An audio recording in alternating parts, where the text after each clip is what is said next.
History is not a single, immutable path. It is a river with 1,000 branching streams. Each choice, each battle, each moment of hesitation or resolve, a potential diversion to a different sea. We live in the world carved by one of these streams, a world shaped by the Allied victory in the Second World War. But what if the river had turned? What if, at a critical juncture, the forces of history had flowed in another direction? This is not a story of fantasy. It is a sober exploration of a timeline that could have been. A world where the swastika did not fall in 1945, but was raised over London, Paris, and Moscow. A world where the Axis powers achieved their victory. This is the story of the world that followed. The year is 1940. The German war machine has thundered across Western Europe in a display of military prowess that has stunned the world. France has fallen. The British Expeditionary Force is cornered at Dunkirk. In our timeline, a combination of civilian bravery and a critical German halt order allowed over 300,000 Allied soldiers to escape, forming the core of the army that would one day return to liberate Europe. In this timeline, that miracle does not happen. The halt order is never given. Field Marshal von Rundstedt's initial assessment prevails, and the panzers, supported by the Luftwaffe, close the trap. The beaches of Dunkirk become not a symbol of deliverance, but a graveyard. Less than 50,000 men escape. Over 250,000 British and French soldiers are killed or captured. It is a strategic catastrophe from which Britain cannot recover. Winston Churchill's rhetoric remains defiant, but the material reality is grim. Britain has lost the heart of its professional army. In the summer of 1940, the Battle of Britain begins. Here, another crucial divergence occurs. Hermann Goering, head of the Luftwaffe, resists the impulse to switch his targeting to civilian centers in London. Heeding the advice of his field commanders, the German Air Force maintains a relentless, systematic assault on the infrastructure of the Royal Air Force. One by one, the sector stations, the radar masts, and the airfields of RAF Fighter Command are pounded into ruin. By September, the RAF is no longer a cohesive fighting force in the south of England. Air superiority, narrow though it may be, has been achieved. Operation Sea Lion, the planned invasion of Britain, is launched. It is a brutal, high-risk gamble. The German Kriegsmarine is small, and the British Royal Navy is still a formidable global force. But in the narrow confines of the English Channel, under the umbrella of the Luftwaffe, the balance shifts. Stuka dive bombers, the flying artillery of the Wehrmacht, act as a devastating anti-ship weapon. The Royal Navy takes horrific losses attempting to intercept the invasion fleet. On September 22, 1940, the German 16th Army lands on the beaches of Kent. The fighting is savage. The British Home Guard, armed with whatever they can find, fight alongside the remnants of the regular army. Churchill's promise to fight on the beaches becomes a bloody reality. But bravery is not enough to stop tanks when you have only rifles. Within weeks, German forces isolate London.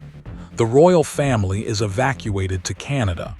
Churchill, refusing to leave, is captured in the final, desperate battle for Whitehall. His ultimate fate remains a state secret of the Reich for decades. On October 27, 1940, Lord Halifax, the new Prime Minister, signs an armistice. German troops parade through a silent, stunned London. The war in the West is over. To cement the new reality, King Edward VIII, known for his Nazi sympathies, is returned to the throne, not as a king, but as a figurehead for a new collaborationist government led by the British fascist, Oswald Mosley. Across the Atlantic, the fall of Britain sends a shockwave through the United States. President Franklin D. Roosevelt's calls for intervention are silenced. The isolationist movement, led by figures like Charles Lindbergh, is vindicated. Their argument is now simple and powerful. We told you so. Europe's wars are not our own. Let us build a fortress America. The Lend-Lease Act, which in our timeline was a lifeline to Britain and the USSR, is never passed. America turns inward, focusing on its own hemisphere and its own defense. With the Western Front secured, Hitler turns his full, undivided attention east. Operation Barbarossa is delayed until the spring of 1942, allowing for 2 years of consolidation, resource stockpiling, and the integration of captured British and French industrial capacity into the German war effort. When the invasion of the Soviet Union begins, it is with overwhelming force. There is no second front. There is no American or British aid flowing to the port of Murmansk. The Red Army fights with its characteristic tenacity and courage, but it is alone. The strategic errors of our timeline are avoided. The German advance focus ease singularly on its primary objective, Moscow. By the autumn of 1942, German tanks are on the outskirts of the Soviet capital. After a siege of unimaginable brutality, the city falls. Stalin is reportedly killed during the final battle for the Kremlin. The Soviet Union, a state held together by the iron will of its central command, shatters. Without Moscow, the command and control structure collapses. The Red Army breaks apart into disparate, warring factions. The war devolves into a colossal anti-partisan operation, but as a conventional threat, the Soviet Union ceases to exist. By 1945, German forces have reached the AA line, the strategic objective running from Arkhangelsk to Astrakhan. Beyond it lies a chaotic rump state, a land of partisans and broken armies. Simultaneously in the Pacific, the Japanese Empire, now allied with a victorious Germany, faces no European opposition. With Britain defeated and America isolationist, Malaya, Singapore, and the Dutch East Indies fall with breathtaking speed. Japan's strategic goals, the acquisition of oil, rubber, and other vital resources, are achieved without needing to provoke the United States. The attack on Pearl Harbor never happens. The U.S. Pacific Fleet remains in its ports. The Greater East Asia co-prosperity sphere becomes a brutal reality. By 1946, the world is quiet. It is not peace. It is the silence of exhaustion and of absolute terrifying victory. The Axis powers, the Greater German Reich and the Empire of Japan, preside over a new global order established not by treaty but by conquest. The 2 decades following the Great Victory, as it was called in Berlin, were a period of brutal reorganization. The world was remade in the image of its new masters. In Europe, the Greater German Reich was the undisputed hegemon. Its structure was a pyramid of power and race. At the apex was Germany itself, expanded to include Austria, Alsace-Lorraine, Luxembourg, and vast swathes of Poland.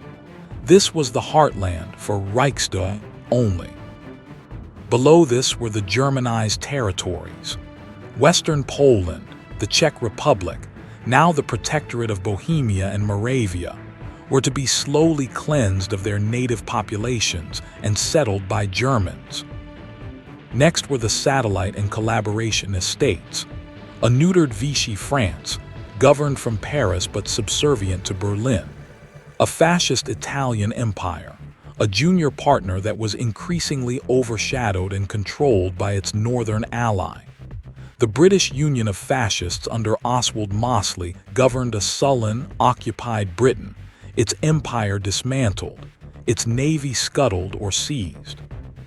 Scandinavia was organized into a Nordic association, model protectorates whose Aryan populations were deemed acceptable, if second class.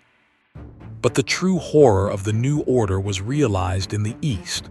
The conquered lands of the Soviet Union were carved into vast Reichskommissariats. Reichskommissariat Ostland, covering the Baltic states and Belarus, and Reichskommissariat Ukraine. These were not states, they were colonial slave holdings. Here, the policy of Lebensraum, or living space, was implemented with ruthless bureaucratic efficiency. The Holocaust, which in our timeline was halted by Allied victory, was completed and then expanded. The Jewish populations of Europe were annihilated. Then the program turned to the Slavs. Heinrich Himmler's SS administered a system of mass enslavement, starvation, and extermination. The goal was simple and monstrous: to depopulate the fertile lands of the East to make way for German colonists.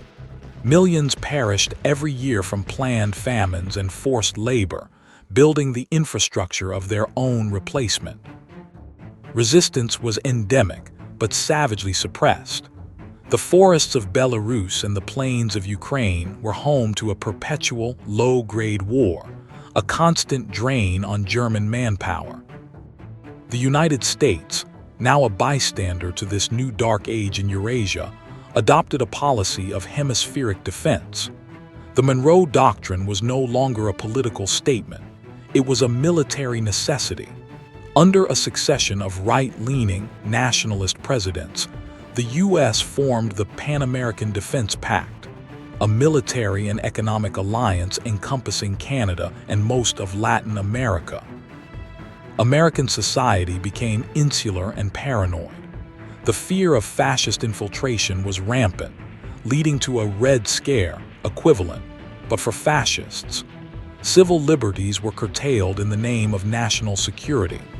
The nation was heavily militarized, its economy permanently geared towards defense, creating a powerful military-industrial complex that became a dominant force in American politics. In Asia, the Japanese Empire ruled its co-prosperity sphere with equal brutality, albeit with a different ideology. They promoted a vision of Asia for the Asiatics, with Japan as the leading race, destined to guide its neighbors. In practice, this meant the ruthless exploitation of resources and labor from China, Korea, and Southeast Asia. China was a fractured land. The coastal regions were under firm Japanese control, but the vast interior remained a morass of resistance. Mao Zedong's communists and the remnants of the Kuomintang waged a relentless guerrilla war, tying down millions of Japanese troops in a conflict that seemed to have no end. The world was now divided into three major spheres of influence: the German Reich, controlling Europe, Africa, and Western Russia; the Japanese Empire, dominating East Asia and the Pacific; and the American Republic, a fortress of democracy, leading the Western Hemisphere. These three blocs eyed each other with suspicion and hostility. The age of global war was over. The age of global tension was about to begin. The death of Adolf Hitler in 1957, officially from natural causes, did not bring collapse but a tense transition of power. A triumvirate of his successors, Martin Bormann, Hermann Göring, and Heinrich Himmler, vied for control in a silent internal struggle. Ultimately, a cabal of Wehrmacht generals and technocrats, led by Albert Speer, outmaneuvered the old guard. They sidelined the most radical elements of the SS, arguing that stability and efficiency were more important for the Reich's survival than pure ideological fanaticism. The Reich became less a charismatic cult of personality and more a cold, calculating, authoritarian military-industrial state. This new Reich initiated the next great global conflict, the Silent War. The ultimate deterrent became the ultimate source of tension. German scientists, building on their V-2 rocket program and aided by captured nuclear physicists, successfully detonated an atomic bomb in the Sahara in 1954. The United States, having pursued its own parallel program in secret, followed suit in 1956. The world held its breath when Japan, determined not to be a junior power, achieved nuclear capability in 1963. This triad of nuclear powers created a terrifying balance. Direct confrontation was unthinkable. The war would be fought in the shadows, in proxy states, and in the laboratories.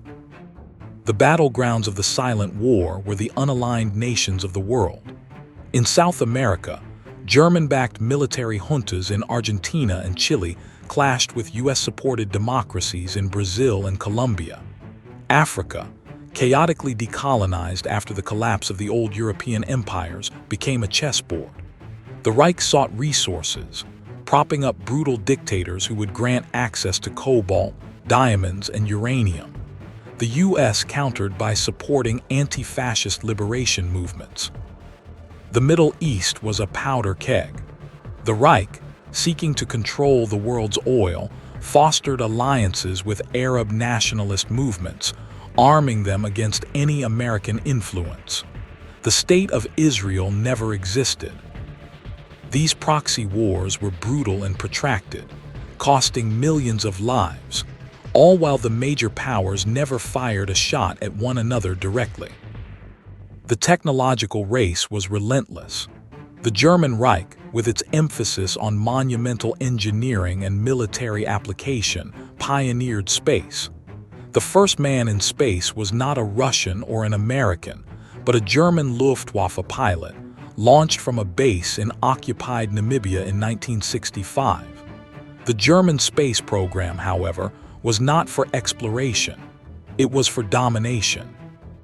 By the 1980s, the Reich was developing orbital weapon platforms, the modern-day sword of Damocles hanging over the Americas. The United States countered with its own strengths, microcomputation and information technology. While the Reich built colossal machines, American engineers in places like Silicon Valley were creating the microchip. This led to a divergence in military doctrine. Germany focused on bigger, more powerful weapons. America focused on smarter, more precise ones. Culturally, the world was fractured. American rock and roll and jazz existed, but were confined to the Americas, seen in the Reich as decadent, degenerate art. German culture, under the Ministry of Propaganda, was a sterile landscape of Wagnerian opera, neoclassical architecture, and state-sanctioned films celebrating German strength and racial purity. The Silent War was also a war of information. Powerful shortwave radio stations, like America's Voice of Freedom, beamed messages of democracy and hope into the heart of occupied Europe. The Reich retaliated with its own propaganda, portraying America as a corrupt, chaotic society on the brink of collapse. Inside the Reich, however, cracks were beginning to show. The endless partisan war in the East was a bleeding ulcer. The economy, built on slave labor and plunder, was vast but inefficient and technologically stagnant in consumer sectors. The oppressed peoples of Europe, though silenced for a generation, had not forgotten freedom. The silence was becoming fragile. By the turn of the 21st century, the world had lived under the shadow of the triumvirate for over 50 years. Generations had been born into this reality, knowing nothing else. Dale. Why life in the Greater German Reich of the 2020s is a study in control. Society is rigidly stratified. At the top are the Reichsdeutsch, the pure-blooded German citizens who enjoy a high standard of living, subsidized by the state. Below them are the citizens of incorporated territories and satellite states, the French, the Dutch, the Scandinavians, who live as second-class subjects. At the bottom, in the Eastern territories, are the Slavic Untermenschen, living in conditions of institutionalized serfdom, their lives dictated by the economic needs of the Reich. Technology, which in our world became a tool of connection, is here a tool of oppression. The Reichsnet, the German internet, is a closed, heavily monitored network. There is no social media in the way we know it. There are only state-approved forums, censored and policed by advanced AI algorithms that search for dissident thought patterns. Every citizen has a digital identity card that tracks their purchases, their travel, and their online activity, all contributing to a social loyalty score. Education is indoctrination. From the youngest age, children are taught the tenets of National Socialism, racial purity, loyalty to the Führer Council, and the glory of the German nation. History is a simple tale of German genius and heroism against the forces of Jewish Bolshevism and American capitalism. Science and medicine are advanced, but ethically barren. The horrific experiments of the Nazi camps were never exposed and repudiated. Instead, their data was secretly integrated into mainstream German research, leading to breakthroughs in genetics and eugenics. The state runs a comprehensive eugenics program, encouraging racially valuable citizens to reproduce, while forcibly sterilizing those deemed unfit. Culture is stagnant. Art, music, and film are all state-commissioned, designed to reinforce the ideals of the Reich. There is no rebellion, no counterculture. To deviate is to invite a visit from the Gestapo. In the American Republic, life is freer, but tinged with a permanent sense of siege. The culture of the 1950s, a strong emphasis on family, patriotism, and conformity, never truly ended.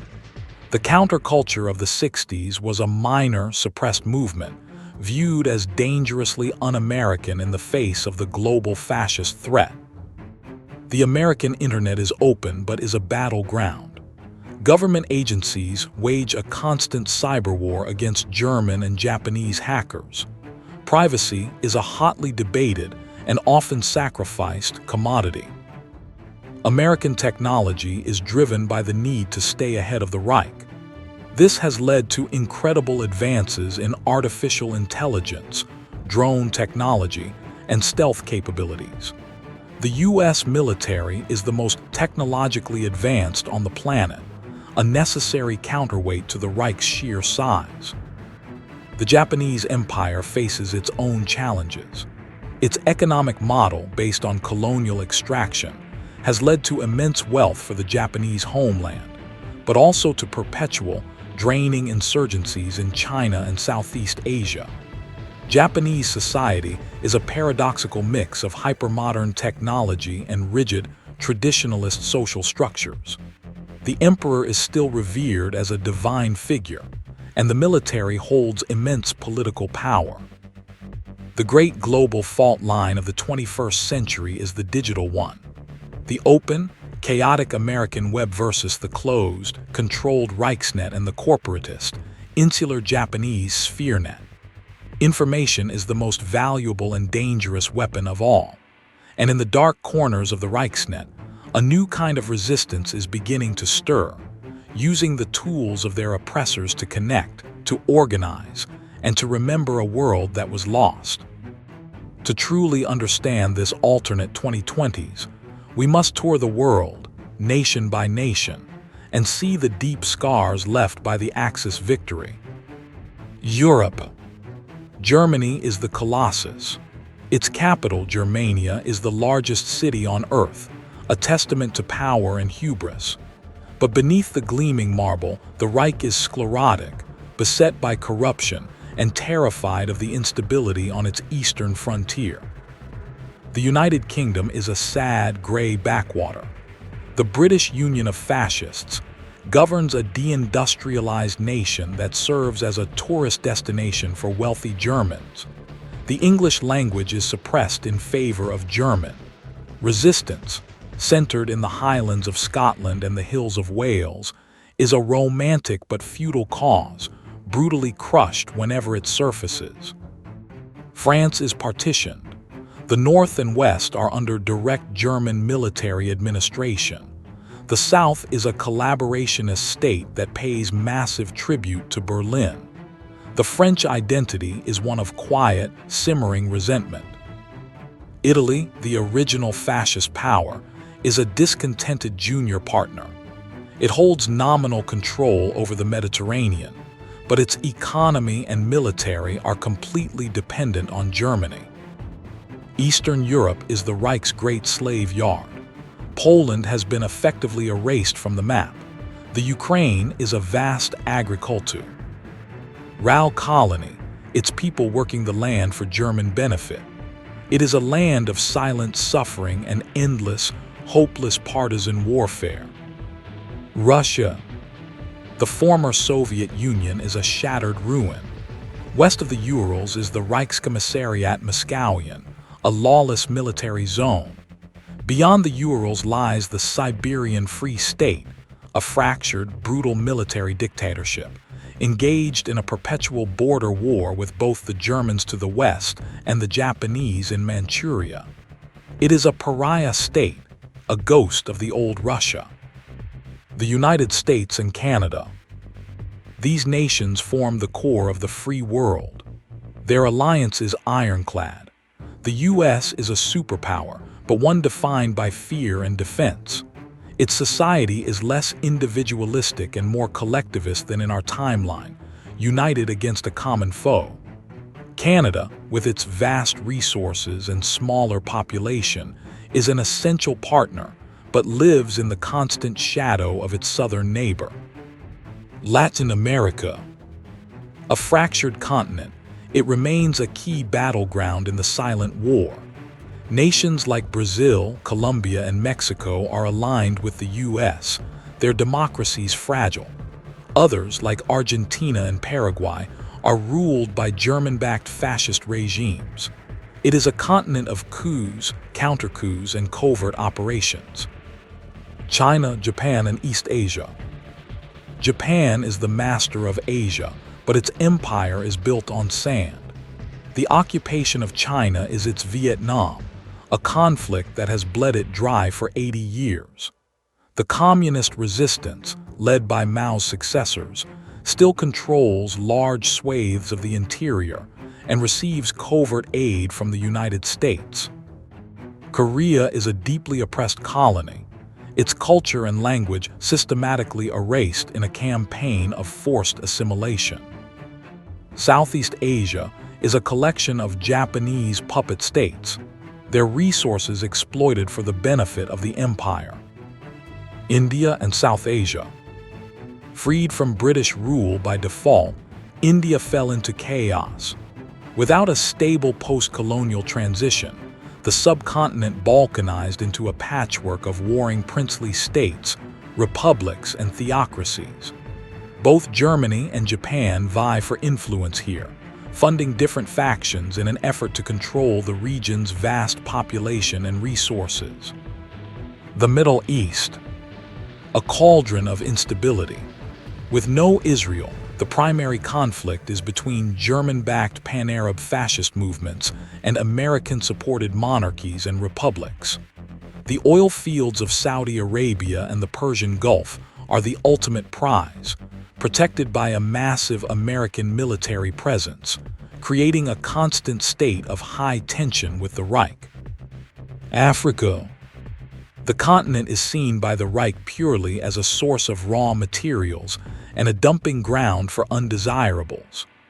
German corporations, protected by the Wehrmacht, run vast mining and agricultural operations using forced local labor. In response, the U.S. supports anti-colonial and pro-democracy movements, turning much of the continent into a series of proxy battlefields. Oceania. Australia and New Zealand are isolated bastions of the Anglosphere, staunch allies of the United States. They are heavily militarized, their societies shaped by the constant threat from the Japanese Empire to their north. They are the Anzac fortresses, the southern anchor of the free world. This is a world without a United Nations, a world where the Geneva Conventions are a forgotten relic, a world where the concepts of universal human rights and self-determination were strangled in their cradle. To look upon this alternate world is to look into an abyss. It is a world of technological marvels and moral monstrosities. A world where humanity reached for the stars, but did so to place weapons there. A world with clean cities and poisoned souls. The greatest cost of this German victory is not measured in territory or in economic output. It is measured in the loss of 6 billion potential lives lived in freedom. It is the silence of the 6 million voices of the Holocaust, joined by the silence of tens of millions more Slavs, dissidents, and others deemed unworthy of life by the Reich. It is a world that has forgotten how to dream of anything better, because the very language of a better world, of equality, of liberty, of inherent human dignity, has been systematically erased by generations of propaganda and oppression. And yet, even in the deepest darkness, the human spirit endures, in the coded messages of the American voice of freedom, in the quiet acts of sabotage in a German factory, in the forbidden histories passed down from grandparent to grandchild in France, in the guerrilla fighter huddled in the forests of China. The desire for freedom is not an ideology, it is an instinct. In this timeline, the fight is not over. It has simply been waged for much longer, at a much higher cost. The history we inhabit was not inevitable. It was fought for. It was bled for. It was built painstakingly on the ashes of tyranny. This alternate timeline stands as a stark and terrible reminder of how fragile that victory was and how easily the river of history could have flowed into a sea of darkness. It reminds us that the values of democracy, tolerance, and human rights are not our birthright. They are our responsibility, a charge to keep every day, lest we someday find ourselves living in the echoes of the world that we have just witnessed.